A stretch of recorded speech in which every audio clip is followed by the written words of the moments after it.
Hi കൂട്ടുകാരെ, അപ്പോൾ നമുക്ക് നമ്മുടെ സ്വന്തം കഥ കേട്ട് തുടങ്ങാം. നിലാവിനെ പ്രണയിച്ചോർ. നിങ്ങൾ ഓർക്കും ഞാനെന്താ ഈ വെള്ള ഡ്രസ്സൊക്കെ ഇട്ട് രാത്രി വന്നില്ല. ഇവിടെ രാത്രി കേട്ടോ, പള്ളിയിൽ പോയിട്ട് വന്നതാണ്. ഇന്ന് ഹോശാന ഞായറാഴ്ച ആയിരുന്നില്ലേ, അപ്പോൾ പള്ളിയിലൊക്കെ പോയിട്ട് വന്നതാണ്.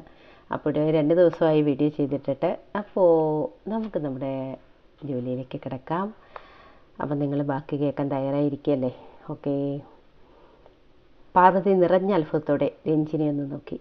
അപ്പോഴേക്കും ആദ്യം അമ്മയ്ക്കരികിലെത്തി. കിഷോറിനെയും രഞ്ജിനിയെയും ഇരുകരങ്ങളാൽ തന്നോട് ചേർത്ത് നിർത്തി. എന്നിട്ട് പറഞ്ഞു, ഇത് എൻ്റെ കിഷോറിൻ്റെ സ്വന്തം രഞ്ജുട്ടി, അതായത് അമ്മയുടെ മരുമകൾ ആണോ? പാർവതിയുടെ മുഖത്ത് അത്ഭുതം മുറി. അവൾ രഞ്ജിനിയെ മുകർന്ന് അരുമയായ നെറുകയിൽ ഒരു സന്തോഷത്തോടെ മുത്തം നൽകി. രഞ്ജിനിയും പാർവതിയെ കെട്ടിപ്പിടിച്ചു. സന്തോഷം കൊണ്ട് എല്ലാ മനസ്സുകളും അങ്ങനെ നിറഞ്ഞു. ഇതിൻ്റെ ഇടയ്ക്ക് നന്ദൻ്റെ കണ്ണുകൾ ഇടയ്ക്കിടയ്ക്ക് കാത്തുവിനെ തേടി ചെല്ലുന്നുണ്ട്. ഇടയ്ക്കെപ്പോഴോ ആദ്യം അത് കാണുകയുണ്ടായി. അവൻ്റെ ഉള്ളിൽ ഒരു ചിരി പൊട്ടി. ആദ്യം തന്നെ ശ്രദ്ധിക്കുന്നുവെന്ന് മനസ്സിലാക്കിയതും കാത്തു പെട്ടെന്ന് തന്നെ നമ്മുടെ മാളൂട്ടിൻ്റെ മറവിലങ്ങൊളിച്ചു. ആദി, എടാ, കിഷോർ സംസാരിച്ചു തുടങ്ങി. അപ്പോൾ നമുക്കേ ഇവരുടെ ഒരു കാര്യത്തിലൊരു തീരുമാനമെടുക്കണ്ടേ? വേണം, ആദ്യം മറുപടി പറഞ്ഞു. അപ്പോൾ നീ ബഹ്റൈനിൽ പോയിട്ട് വന്നാലുടൻ നമുക്ക് 3 കല്യാണം. കാത്തുവും നന്ദവും പരസ്പരം ഒന്ന് നോക്കി. ആദ്യം കിഷോറും രണ്ടുപേരെയും ഒന്ന് നോക്കി. എന്നിട്ട് രണ്ടുപേരും കൂടി ഒരൊറ്റ ചിരിയായിരുന്നു. എടാ കള്ളപ്പത്രക്കാരാ, നിന്റെ കള്ളത്തരമൊന്നും നീ കളക്ടറുടെ അടുത്ത് വേണ്ട. നന്ദു ഒരു ചമ്മിയെ ചിരിച്ചു. എന്നിട്ട് പറഞ്ഞു, അതിപ്പോൾ എൻ്റെ മാളൂട്ടി എനിക്ക് തന്ന പുണ്യമല്ലേ, ഇവളെ എനിക്ക് വിട്ടുകളയാൻ പറ്റുമോ? അച്ചോടെ ചേട്ടമുത്തേ. മാളൂട്ടി ഓടി വന്ന് അവൻ്റെ കവിളിൽ തന്നെ കൊടുത്തൊരു ഉമ്മ. അപ്പോൾ ഞങ്ങൾക്ക് കിഷോറും ആദ്യം പറഞ്ഞു. അവൾ തൻ്റെ 2 ഏട്ടന്മാർക്കും കൂടി 2 കവിളിൽ ഓരോ മുത്തം നൽകി. ഒക്കെയും കണ്ടുകൊണ്ട് കാത്തു വിങ്ങിപ്പൊട്ടിക്കരഞ്ഞു. ഈ സ്നേഹം അനുഭവിക്കാൻ മാത്രം എന്തു പുണ്യ താൻ ചെയ്തത്? അച്ചോടാ, എന്തിനാ ഇപ്പോൾ മോള് കരയുന്നത്? കിഷോറും ആദ്യം 2 ഭാഗത്തൂടെ വന്ന് അവളെ ചേർത്ത് പിടിച്ചു. അത് കണ്ടപ്പോൾ മാളൂട്ടിക്കും നല്ല സങ്കടം വന്നു. അതോടെ രഞ്ജു ഇടപെട്ടു. ഇതിനി ഇവിടെ മുന്നോട്ട് പോയാൽ ശരിയാവില്ലെന്ന് രഞ്ജുവിന് മനസ്സിലായി. ഇത് കാരണം അവസാനം ഇത് കൂട്ടക്കരച്ചിലായി മാറും. അല്ല, ഇതിപ്പോൾ എന്താ എല്ലാവരുടെയും പരിപാടി? എല്ലാവരോടും ചേർന്ന് കാർഞ്ഞിക്കുളവാക്കുള്ള പരിപാടിയാണോ? അവൾ കണ്ടു. സാരി തലപ്പ് കൊണ്ട് കണ്ണീർ തുടയ്ക്കുന്ന പാർവതിയെ കൂടെ കണ്ടപ്പോഴത്തേന് എല്ലാം പൂർണ്ണമായി അവൾക്ക് മനസ്സിലായി. ആഹാ, അപ്പോൾ അമ്മയും തുടങ്ങിയ കരച്ചില്. വിട്ടേ, നമുക്ക് കാര്യങ്ങൾ തീരുമാനിക്കാം. രഞ്ജു പെട്ടെന്ന് ഇപ്പോൾ മുന്നിലെത്തിയിരിക്കുന്ന അവസ്ഥയിൽ നിന്ന് ഒന്ന് മാറ്റം വരുത്താൻ വേണ്ടി പെട്ടെന്ന് അവൾ വേറെ വിഷയത്തിലേക്ക് കടന്നു. അപ്പോഴേ നമുക്ക് കല്യാണക്കാര്യം ചർച്ച ചെയ്യാൻ തുടങ്ങാം. ആദ്യ വിഷമത്തോടെ കിഷോറോട് ചോദിച്ചു. എടാ, ഉപ്പ സമ്മതിക്കോടാ ഞങ്ങളുടെ കല്യാണത്തിന്? കിഷോർ അവനെ ആശ്വസിപ്പിച്ചു. നീ വിഷമിക്കണ്ട, ഉപ്പാക്കേ വാക്കൊന്നേ ഉള്ളൂ. പറഞ്ഞ വാക്ക് തീർച്ചയായിട്ടും ഉപ്പ പാലിച്ചിരിക്കും. അങ്ങനെ ആദിയുടെ ബഹ്റൈൻ യാത്ര കഴിഞ്ഞ് വന്നാലുടനെ 3 കല്യാണങ്ങൾ നടത്താൻ തീരുമാനിച്ചു. പാർവതി പെട്ടെന്ന് ചോദിച്ചു, അപ്പം നിങ്ങളുടെ കല്യാണവും മോനെ? എൻ്റെ പൊന്നമ്മേ, 3 കല്യാണം ഞാനത് നടത്തിയെടുക്കട്ടെ. ഈ 3 കെട്ടിച്ചു വിടാൻ പാടൊന്നുമില്ലേ? ആദ്യം അത് ഉത്തരവാദിത്തമായിട്ട് നടത്താനായിട്ട് ഉത്തരവാദിത്തപ്പെട്ട 2 പേര് വേണ്ടേ? അപ്പം എൻ്റെ രഞ്ജിൻ്റെ കൂടെ കല്യാണത്തിൻ്റെ ഒപ്പം ഉണ്ടായാലും എന്ത് ചെയ്യും? അപ്പം നമുക്ക് ആദ്യം ഇവരെ 3 കല്യാണം കഴിപ്പിക്കാം. അങ്ങനെയല്ലേ രഞ്ജുസേ? അവളെ തന്നോട് ചേർത്ത് പിടിച്ചുകൊണ്ട് കിഷോർ ചോദിച്ചു. അവൾ ചിരിച്ചുകൊണ്ട് മറുപടി പറഞ്ഞു, അതെ, അത് മതി കളക്ടർ സാറേ, ആദ്യം നമുക്ക് ഇവരെ 3 കല്യാണം നടത്താം. അവളെ ചേർത്ത് പിടിച്ച് നിൽക്കുന്ന കിഷോറിനെ കണ്ടത് മാളൂട്ടി ഓടി അവൻ്റെ അടുത്തെത്തി. എന്നെ ഞാനും അവൾ ചുണങ്ങി. അയ്യോടാ, കുശുമ്പി എത്തിയല്ലോ. അവൻ ചിരിച്ചുകൊണ്ട് മറുകയിൽ അവളെയും ചേർത്ത് പിടിച്ചു. അതോടെ അത് കണ്ടുകൊണ്ടിരുന്ന കാത്തു ഓടിപ്പോയി ആദ്യം കെട്ടിപ്പിടിച്ചു. രഞ്ജുവും നന്ദുവും പരസ്പരം നോക്കി പൊട്ടിച്ചിരിയോടെ. ഇതാണ് ആദിയുടെ കുടുംബം. അവരുടെ സ്നേഹം എന്നും നിലനിർത്തി കൊടുക്കണമെന്ന് അവരുടെ ആ സ്നേഹം, ആ സന്തോഷം കണ്ട പാർവതി മനമൊരുകി ദൈവത്തിനോട് പാർവതിക്ക് പ്രാർത്ഥിക്കണം എന്ന് മാത്രം. തൻ്റെ മക്കളുടെ, കാരണം അത്രയേറെ വേദനകൾ ഈ പ്രായത്തിനിടക്ക് ആദിയോട് ചേർന്ന് നിന്ന് എല്ലാവരും സഹിച്ചിട്ടുണ്ട്. ഇനിയും ഒരു വേദന തങ്ങളെ തേടി വന്ന അത് താങ്ങാൻ തങ്ങൾക്കാർക്കും അതിനുള്ള കരുത്തില്ല എന്ന് എല്ലാവർക്കും തന്നെ അറിയാം. അപ്പോൾ അന്നത്തെ ദിവസം അങ്ങനെ കഴിഞ്ഞുപോയി. ശനിയാഴ്ച രാവിലെ തന്നെ ദുബായ് ചെക്കപ്പിന് കൊണ്ടുപോകാൻ കിഷോർ എത്തി.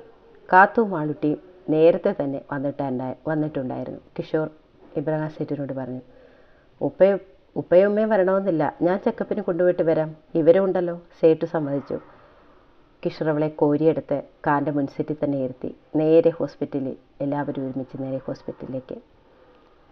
കാറിൻ്റെ മുന്നിൽ സീറ്റിലിരുത്തി അവളെ തൻ്റെ തൊട്ടരികെ തന്നെ ഇരുത്തി വണ്ടി ഓടിക്കുമ്പോൾ ആദിക്ക് കിഷോറിന് തന്നോട് തന്നെ ഒരു അഭിമാനം തോന്നി. കാരണം അവനെ സംബന്ധിച്ച് ഇപ്പോൾ ഈ വണ്ടിയിരിക്കുന്ന എല്ലാവരും അവൻ്റെ പെങ്ങന്മാരാണ്. അവൻ ജീവനേക്കാളേറെ സ്നേഹിക്കുന്ന അവൻ്റെ പെങ്ങന്മാർ. അതുകൊണ്ട് തന്നെ വല്ലാത്തൊരു അഭിമാനം അവന് തോന്നിയതുപോലെ തോന്നി. എല്ലാവരും നേരെ ഹോസ്പിറ്റലിൽ എത്തിച്ചേർന്നു. അവിടെ അവരെ കാത്ത് ആദി ഉണ്ടായിരുന്നു. പിന്നീട് അവിടെ നിന്ന് അങ്ങോട്ട് ദുബായുടെ സർവ്വകാര്യങ്ങളും ആദിയാണ് ചെയ്തത്. ഒരു ഭർത്താവിൻ്റെ കരുതലോടെ എല്ലാം ആദിയെ കുഞ്ഞു പത്തു കണ്ണിന് വെച്ച് മാറി നോക്കി.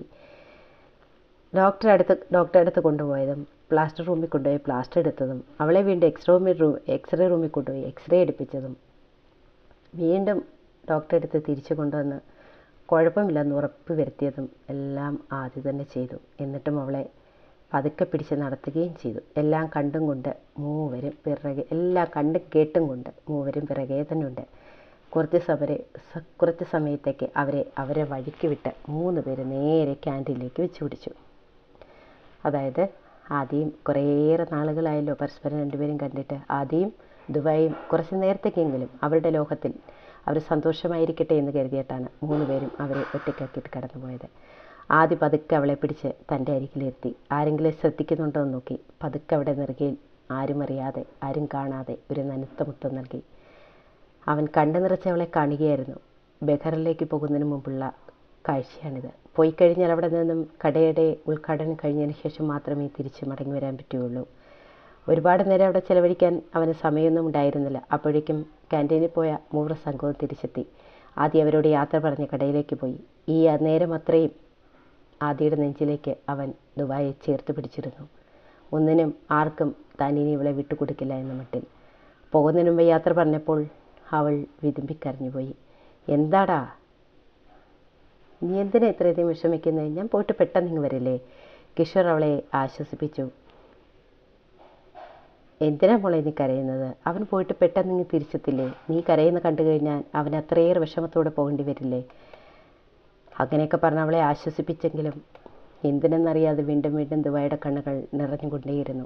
സങ്കടത്തോടെ അവൾ തന്നിലേക്ക് തന്നെ സ്വയം പറഞ്ഞു, അതെ ശരിയാണ്, പെട്ടെന്ന് പോയിട്ട് ആദ്യേട്ടൻ മടങ്ങി വരട്ടെ, അതാണ് വേണ്ടത്. അവൾ പതുക്കെ നടന്ന് വണ്ടിയിൽ കയറി. പ്ലാസ്റ്റർ എടുത്ത കാല് ശരിയായി വരാൻ കുറച്ചേറെ ദിവസമെടുക്കും. അതുവരെ പതുക്കെ നടക്കാൻ, എക്സസൈസ് ചെയ്യാനൊക്കെ ഡോക്ടർ പറയുകയുണ്ടായി.